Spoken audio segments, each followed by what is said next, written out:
लड़की तो ठीक थी, लेकिन जो लड़का था उसका पूरा बॉडी का कलर जो नीले रंग का था। और सुबह कोई 3:30 बजे वो बच्चा पैदा हुआ और 5-6 घंटे के बाद उसका रंग बॉडी का लाल होना शुरू हुआ।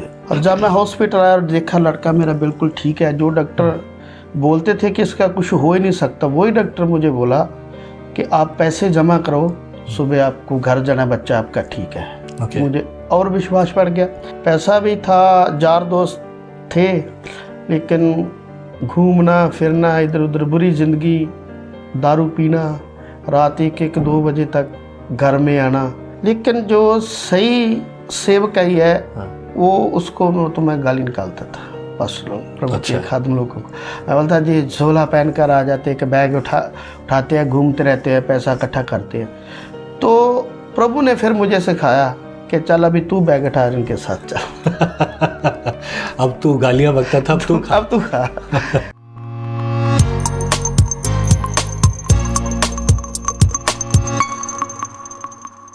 प्रेज़ द लॉर्ड, जय मसीह की। स्वागत है आपका एक और बार विजनरी रेडियो टीवी के इस खास प्रोग्राम जिसका नाम है let's talk today. Let's talk today में हमेशा कुछ खास और गहरी बात। आज एक और गवाही, मैं हूँ अमृतसर पंजाब में, और यहाँ पर एक और गवाही हमारे बीच में है पास्टर रिंकल अजीज। आइए सुनते हैं उनकी गवाही, उनकी जुबानी।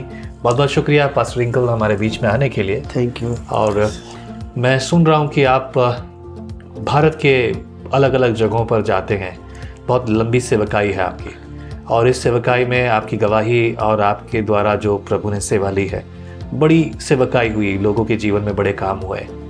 पर उससे पहले बुलाहट जो है, उससे भी पहले गवाही है जी। आपके जीवन की गवाही कैसे शुरू होती है, क्या है वो गवाही? सबसे पहले 2005 में मैंने यीशु के ऊपर विश्वास किया। उससे पहले मैं बॉर्न क्रिश्चियन हूँ और क्रिश्चियन स्कूल में स्टडी की, और बचपन से चर्च जाते थे। प्रभु से लगाव था, लेकिन प्रभु के बारे में ज़्यादा जानते नहीं थे। और जब 2004 में मेरी शादी हुई और प्रभु ने मुझे बच्चे दिए, 2 ट्विंस, लड़का और लड़की। और लड़की तो ठीक थी, लेकिन जो लड़का था उसका पूरा बॉडी का कलर जो नीले रंग का था। और सुबह कोई 3:30 बजे वो बच्चा पैदा हुआ और 5-6 घंटे के बाद उसका रंग बॉडी का लाल होना शुरू हुआ। और उसके बाद हम हॉस्पिटल से घर आए और फिर शाम को फिर वापस जाना पड़ा हॉस्पिटल। और तकरीबन 1-1.5 साल हॉस्पिटल में रहे, कभी किसी हॉस्पिटल कभी किसी हॉस्पिटल।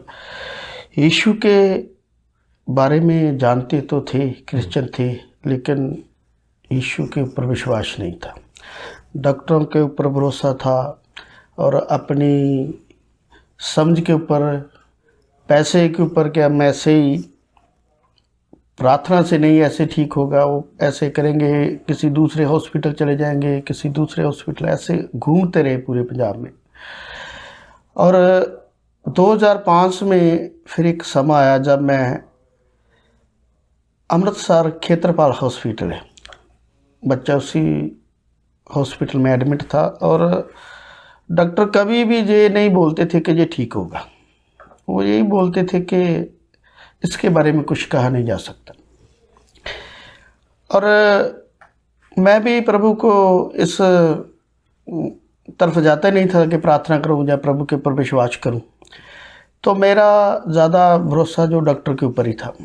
और जब पूरा 1.5 साल हम थक के, पैसा भी बहुत वेस्ट हुआ, कर्ज सिर के ऊपर चढ़ गया। और एक दिन था जब हम दोनों पति पत्नी रो रहे थे कि हम चर्च भी जाते हैं और प्रभु को मानते भी हैं, लेकिन प्रभु हमारे जीवन में काम नहीं करता। और ऐसे मैं रो के अमृतसर हॉस्पिटल आ रहा था, और रास्ते में एक फतेहगढ़ चूड़ियाँ कन्वेंशन हो रही थी। और जब मेरे मन में ऐसा है कि क्यों ना आज प्रार्थना करा के देखूं, और मैंने उधर गया। अभी मीटिंग शुरू नहीं हुई थी, और जो प्रचारक उधर आए थे उनसे मिला और उनको बताया, और उन्होंने बोला कि आप कौन हो? तो मैंने बोला मैं क्रिश्चियन हूँ। कहाँ जाती हो? मैंने बोला मैं इस जगह उस चर्च में जाता हूँ। और उन्होंने 5 मिनट मैसेज दिया मुझे, और उन्होंने कोई हीलिंग के ऊपर मैसेज नहीं दिया, कोई चमत्कारों के ऊपर या कोई ब्लेसिंग के ऊपर नहीं दिया।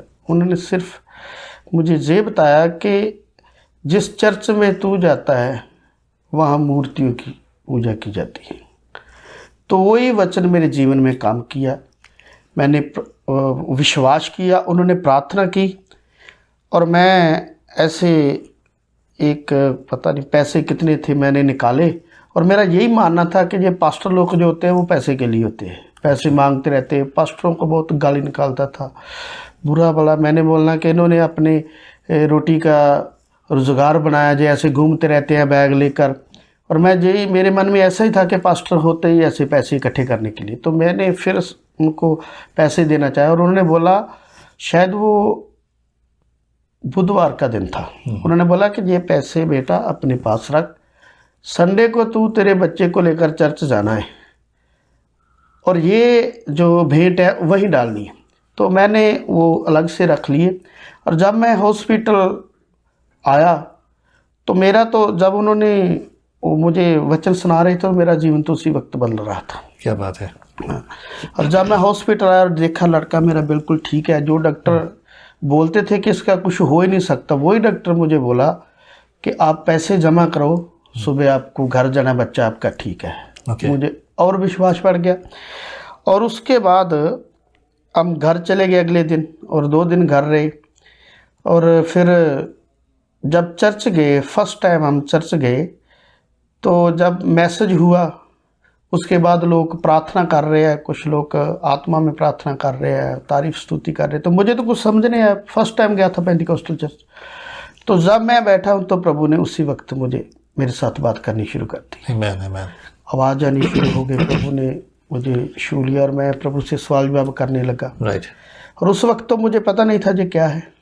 उसके बाद फिर मैं 2-3 दिन बाद पास्टर से मिला, पास्टर अजीज़, उनसे मिला और उनको बताया कि मुझे ऐसे हुआ। तो उन्होंने फिर मुझे बताया कि ये प्रभु की बात थी और प्रभु ने तुझे सेवकाई के लिए बुलाया है। आमीन।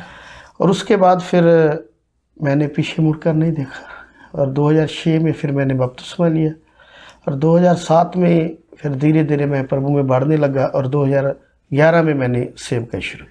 प्रभु में आने से पहले आपकी ज़िंदगी कैसी थी? प्रभु में आने से पहले पढ़ाई लिखाई तो थी, अच्छा मैं हॉस्टल में पढ़ा, अच्छे स्कूल में पढ़ा, और फिर मैंने थोड़ा समय एक होटल में काम किया एज ए मैनेजर। फिर उसके बाद बजाज शोरूम में सेल्स मैनेजर, फिर HDFC बैंक में काम किया। पैसा भी था, यार दोस्त थे, लेकिन घूमना फिरना इधर उधर, बुरी ज़िंदगी, दारू पीना, रात 1-2 बजे तक घर में आना, ऐसी ज़िंदगी थी उससे पहले। और जब मैंने प्रभु के ऊपर विश्वास किया तो मेरा जीवन, जैसे मैंने पहले बताया कि वचन सुना, तो उसी वक्त मेरा जीवन चेंज हो गया। क्या बात है।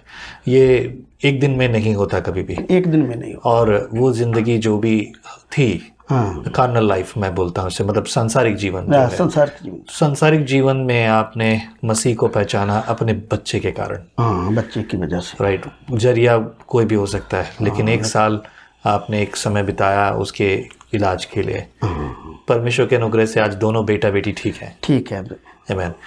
वो कामयाब भी होंगे और प्रभु ने इस्तेमाल करेगा।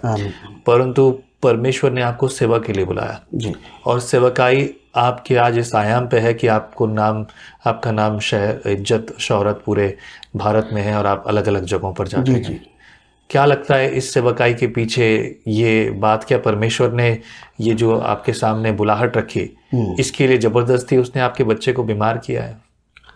मैं समझता हूँ कि ये मेरी ज़िंदगी का टर्निंग पॉइंट था। क्या ये परमेश्वर ने किया है? हाँ, मैं थोड़ा कुछ वचन में जाता हूँ कि जब हम देखते हैं तो प्रभु बोलता है कि तू माँ के गर्भ में जाने से पहले मैंने तुझे चुन लिया।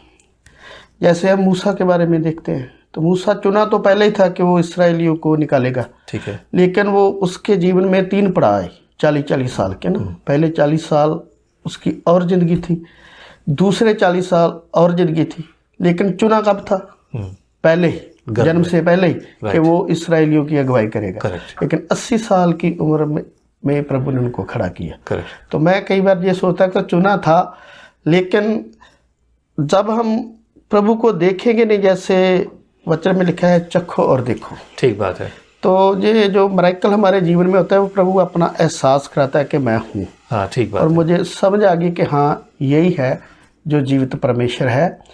और फिर मैं तो यही समझता हूँ कि चुना तो था, लेकिन मैं लोगों को बताऊंगा कि अगर मेरे साथ कुछ होगा नहीं तो। ठीक बात है। तो इसीलिए प्रभु ने वो समा मेरे जीवन में लेकर आए, ताकि मेरे जीवन में एक गवाही बने कि मैंने कहाँ से शुरू किया। क्योंकि बहुत से लोग हैं जो ऐसे ऐसे कामों में उलझे हुए हैं, जिनको वो आना तो चाहते हैं लेकिन रास्ता नहीं मिल रहा, आज़ाद तो होना चाहते हैं। तो प्रभु हमारे जीवन में गवाही बनाता है कि हम दूसरों को बताएं। हमारी ड्यूटी लगाई, उसने चुना कि जाओ जाकर लोगों के प्रभु का असली चेहरा हम उनको बता सकें कि अगर दुनिया में आपको आराम नहीं मिल रहा तो एक है जो आपको बचा सकता है और स्वर्ग तक ले जा सकता है। सही बात है। और आज ये आपके जीवन की गवाही है, लोगों के जीवन के लिए एक उत्साह का कारण है। थैंक यू वेरी मच इससे शेयर करने के लिए। बहुत बार लोग इस बात को समझते नहीं कि परमेश्वर ने क्या कहा, और आपने बहुत बेहतर तरीके से मूसा के उदाहरण से आपने इस बात को बताया। Many time people blame that God is doing this, but why? परमेश्वर क्या हर बात के लिए वो जिम्मेदार है? नहीं। वचन में ये लिखा है कि मनुष्य अपनी अभिलाषा में पढ़कर परीक्षा में जाता है। You know, if we don't listen, आपकी एक बात से मैं ये समझता हूँ, कभी कभी हम सुनते नहीं है। जैसे कि अय्यूब ने परमेश्वर की बात नहीं सुनी। अय्यूब को ये समझ था, वो ये जानता था कि मैंने परमेश्वर की बात नहीं सुनी, इसलिए ये तूफान और ये महामच्छ मेरी जिंदगी में है। आपने शायद परमेश्वर की बात नहीं सुनी या नहीं समझे, इसीलिए शायद परमेश्वर को ये रास्ता अपनाना पड़ा। क्या लगता है? मैं बिल्कुल जो कह रहा हूँ सही। मैं क्योंकि मैं जो देखो, मैं किसी के विरुद्ध नहीं हूँ, किसी के खिलाफ नहीं हूँ, लेकिन जो सही सेवकाई है वो उसको तो मैं गाली निकालता था। बस लोग प्रभु के खादम लोगों को मैं बोलता जी झोला पहन कर आ जाते हैं कि बैग उठाते हैं, घूमते रहते हैं, पैसा इकट्ठा करते हैं। तो प्रभु ने फिर मुझे सिखाया कि चल अभी तू बैग उठा इनके साथ चल। अब तू गालियां बकता था, अब तू खा। अब तू बोलता था बैग उठाते, अब तू बैग उठा इनके साथ चल।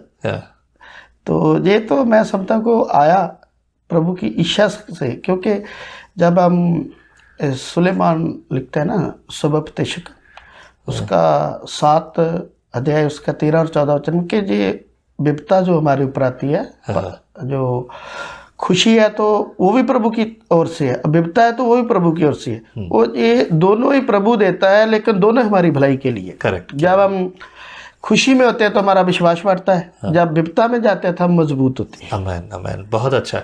ये बात को सुनना और समझना बहुत मुश्किल से लोग इस बात का उदाहरण देते हैं। थैंक यू वेरी मच ये बात शेयर करने के लिए। प्रभु आपको बहुत इस्तेमाल करे और ये गवाहियाँ औरों के जीवन में कार्य करें। थैंक यू वेरी मच हमारे बीच में आने के लिए। आप सबको भी प्रभु आशीष करे, फलवंत और बलवंत करे। यदि आपके मन में भी गवाही है, यदि आपके मन में भी प्रेरणा है, तो स्वागत है विजनरी रेडियो टीवी के इस खास प्रोग्राम पर जिसका नाम है लेट्स टॉक टुडे। यदि आपको प्रभु प्रेरित करे तो नीचे लिखे नंबर पर आप हमें अपने ऑफरिंग्स भेजकर हमारी सहायता कर सकते हैं, ताकि हम और अधिक प्रोग्राम्स कर सकें और अधिक तैयारी कर सकें, अलग अलग शहर अलग अलग भाषा में कर सकें। प्रभु आपको इस्तेमाल करें। आमीन। Thank you very much. बहुत बहुत शुक्रिया हमारे बीच में आने के लिए। प्रभु इस्तेमाल करें। यदि आप अपने प्रेयर रिक्वेस्ट और कुछ बात सवाल पूछना चाहते हैं तो नीचे लिखे नंबर पर आप मैसेज कर सकते हैं। व्हाट्सएप पर प्लीज़ फ़ोन ना करें, समय मिलते ही जवाब मैं स्वयं ज़रूर दूंगा। प्रभु आपको आशीष करे। जय मसीह की। जय मसीह की।